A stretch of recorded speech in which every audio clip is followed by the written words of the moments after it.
আমাদের পরপর দুইটা অনুষ্ঠান হয়ে গেছে, আপনারা জানেন।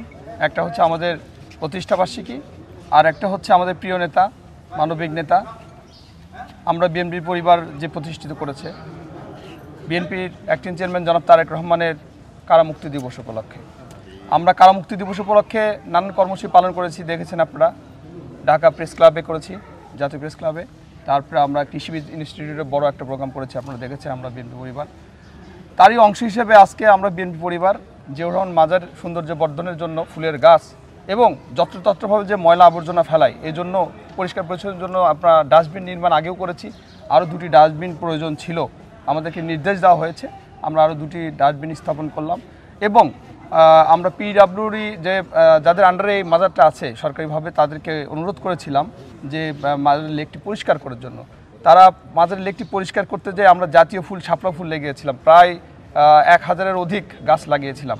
এই গাছগুলো সবগুলো তারা পরিষ্কার করতে যেয়ে গাছগুলো তুলে ফেলেছে।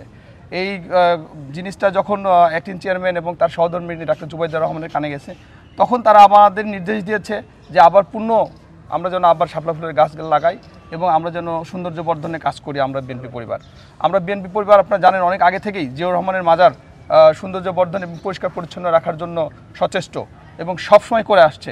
আমরা ইনশাল্লাহ গণতান্ত্রিক সরকার এবং আমরা বলবো যে নির্বাচিত সরকার যতদিন দায়িত্ব না নেবে, আমরা বিএনপি পরিবার ছোট পরিসরে হলেও শহীদ প্রেসিডেন্ট জিয়াউর রহমান স্বাধীনতার ঘোষক শহীদ প্রেসিডেন্ট জিয়াউর রহমানের মাজার পরিচ্ছন্ন এবং দেখভাল করার সচেষ্ট থাকবো। আমরা একটা বিষয় হচ্ছে, কদিন আগে দেখা গেল যে একটা ছোট ইনসিডেন্ট ঘটেছিল এখানে, একজন মহিলা আমরা দেখতে পেয়েছিলাম এখানে এসে মাজারকে একটা বিশৃঙ্খল পরিস্থিতি তৈরি করেছিল। তো এই ক্ষেত্রে এটা একটা ষড়যন্ত্রের অংশ আমি বলবো, এটা একটা বিচ্ছিন্ন ঘটনা এবং ষড়যন্ত্রের অংশ বলবো। কারণ ওই মহিলা কোত্থেকে আসলো, মহিলার পরিচয় কি, মহিলা কিভাবে মুক্তিযোদ্ধার সম্বন্ধে জানলো, আর যেটা আমি জেনেছি এই মহিলা হচ্ছে এই এলাকার বা এরকম মানসিক প্রতিবন্ধী বা এরকম হতে পারে এবং এটা ষড়যন্ত্র অংশ হতে পারে, এটা ফেলে দেওয়ার না, এটাও আপনারা মাথায় রাখবেন। কারণ শহীদ প্রেসিডেন্ট জিয়াউর রহমান স্বাধীনতার ঘোষক, এটা সবাই জানে, সবার মনে প্রাণে এটা গেঁথে আছে। এটা একটা মহিলা পাগলামি করে আসে, এখানে পাগলামি করলো, আর সেটাই আমরা বিশ্বাস করলাম এবং সেটাই নিয়ে বারবার আলোচনা করলাম, তাহলে ওই মহিলা কিন্তু উল্লেখযোগ্য একজন ব্যক্তি হয়ে যাবে। আমরা এটা আলোচনা করতে চাই না প্লিজ। এক্ষেত্রে আমাদের নিরাপত্তার জন্য কোনো ব্যবস্থা আমরা বিএনপি পরিবার থেকে আমরা রিকোয়েস্ট করতেছি, এখানে আলোকসজ্জা আলো বাড়ানো হয়েছে, রাতের অন্ধকারে এখানে আলো জ্বলতো না।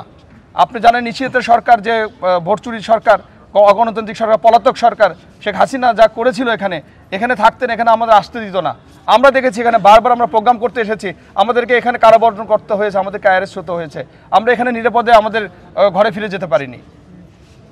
আমরা চাই এখন এর অভয় অরণ্য হোক, সবাই আসবে, স্বাধীনতার ঘোষক শহীদ প্রেসিডেন্ট জিয়াউর রহমান মাজার জিয়ারত করবে এবং আমরা যেন স্বাচ্ছন্দ্য বোধ করি, এখানে কোরআন তেলাওয়াত করি, অনেকে সূরা ফাতিহা পাঠ করি, আমরা যেন স্বাচ্ছন্দ্যভাবে এই কাজগুলো করতে পারি।